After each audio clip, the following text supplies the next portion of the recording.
अस्सलाम वालेकुम। हमने जो है न्यूमेरिकल स्टार्ट किए हैं। आज हमारा जो न्यूमेरिकल है वो क्वेश्चन 18 है चैप्टर 3 का, एफएससी पार्ट 1 का। तो इसमें जो हमारा क्वेश्चन है वो ये है कि a sample of krypton with a volume, उसका जो वॉल्यूम है वो 6.25 डेसीमीटर क्यूब है एंड प्रेशर ऑफ 765 टार, इतना प्रेशर है उसका, और टेम्परेचर है 20 डिग्री सेंटीग्रेड। इज एक्सपेंडेड, हम उसको जो है ना एक्सपेंड करवाते हैं, उसका वॉल्यूम इंक्रीज करवाते हैं। फैलती है गैस, जब गैस फैलती है तो उसका जो फिर वॉल्यूम जो बढ़ जाता है, नया वॉल्यूम जो आता है वो 9.55 डेसीमीटर क्यूब है। उसका प्रेशर डेफिनेटली कम हो जाएगा, प्रेशर जो है वो 375 टार रह जाता है उसका।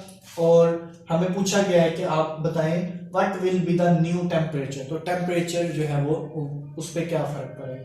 तो डाटा जो हमें दिया है वो वॉल्यूम दिया है हमें, इनिशियल वॉल्यूम ये था, जब एक्सपेंड किया तो V2 9.55 आ गया, प्रेशर पहले ज्यादा था फिर कम हो गया, टेम्परेचर जो है वो T1 है और T2 हमने जो है वो फाइंड करना है। ठीक है, तो इसमें इसको आपने सॉल्व करना है तो आपको देखना पड़ेगा कि इसमें कौन सी चीज जो है वो चेंज हो रही है, कौन सी चीज जो है ना वो कांस्टेंट है।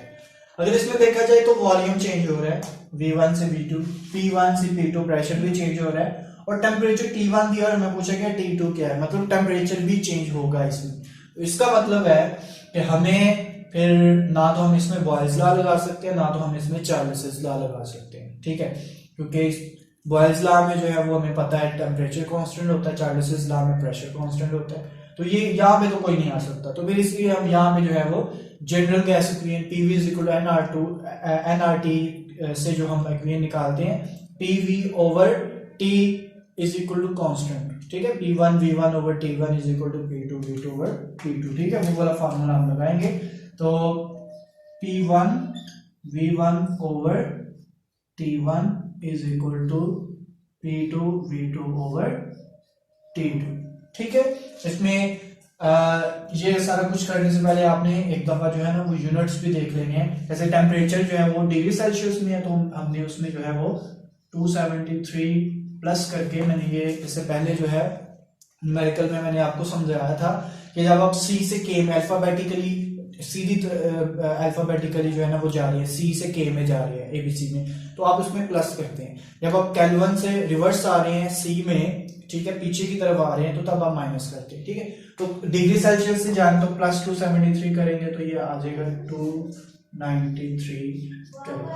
ठीक है, अब हमने जो है ना टेम्परेचर को चेंज केल्विन में करके तो फिर इसकी कैलकुलेशन करनी है। हमने फाइंड क्या करना है, T2 फाइंड करना है, तो इसको जो है ना आपने रीअरेंज कर लेना है, ये कोई मुश्किल चीज नहीं है। T2 इधर ले, बाकी सारी वैल्यूज को दूसरी साइड पे ले जाए, तो T2 is equal to P2 V2 over ये P2 V2, इसके नीचे आ जाएगा P1 V1, और T1 इधर नीचे है तो वो दूसरी साइड पे जाके, ठीक है, इसको मल्टीप्लाई इस तरह कर देना आपने।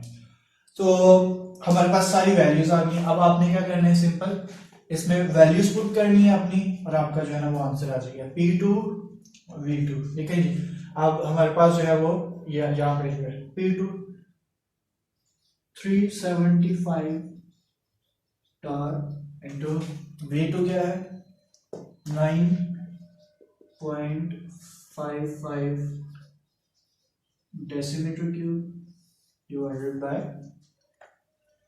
P1 V1, P1 है 765 टार, और V1 क्या है हमारे पास, V1 है 6.25 डेसीमीटर क्यूब। ठीक है, अब इसके साथ हमारे यहाँ पे T1 भी था, उसकी वैल्यू भी ऊपर पुट करनी है।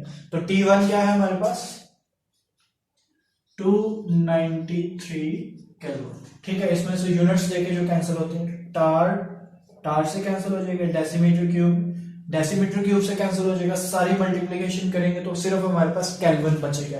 तो हम टेम्परेचर ही तो जो है ना वो मेजर कर रहे हैं, तो इसलिए केल्विन में आएगा, लेकिन हमें उसने कहा है कि आपने इन डिग्री सेल्सियस में बताना है, तो उसको बाद में चेंज कर लेंगे हम। ठीक है, इन सब को मल्टीप्लाई करेंगे आप कैलकुलेटर पे, तो इसका आपके पास जो आंसर आ जाएगा वो है 219.46 केल्विन।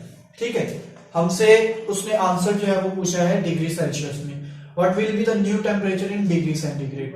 अब देखिए केल्विन में आया आपका आंसर, तो केल्विन से डिग्री सेल्सियस में सी में जाना है, आपने अल्फाबेटिकली पीछे जाना है, तो आपने क्या करना है, माइनस कर देना है इसमें, ठीक है।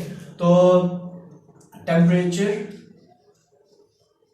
इन डिग्री सेंटीग्रेड कितना है, 219.46, इसमें से माइनस कर देना 273, तो आपका आंसर जो आएगा वो आप डिग्री सेंटीग्रेड में आएगा, कितना आंसर है, -53.5 डिग्री सेंटीग्रेड, ठीक है। तो ये है हमारा T2 जो कि माइनस में आया है डिग्री सेंटीग्रेड में। तो इस तरह जो है ना हम देख सकते हैं कि ये हमारा आंसर आया है, जिसमें आपने बहुत सिंपली ये क्या करना है, आपने इसमें कि सिंपली आपने जो है ना इसमें से ये देखना है कि कौन कौन सी चीज चेंज हो रही है, कौन सी कांस्टेंट है, कुछ भी कांस्टेंट नहीं है तो ये वाला फार्मूला लगा लेना है, वैल्यूज पुट करेंगे, यूनिट्स को आपने कट कर देना, जो बचेगा केल्विन में आया लेकिन पूछा उसने जो है ना डिग्री सेंटीग्रेड में, तो एंड पे हमने उसको चेंज कर दिया, ठीक है जी। अल्लाह हाफिज।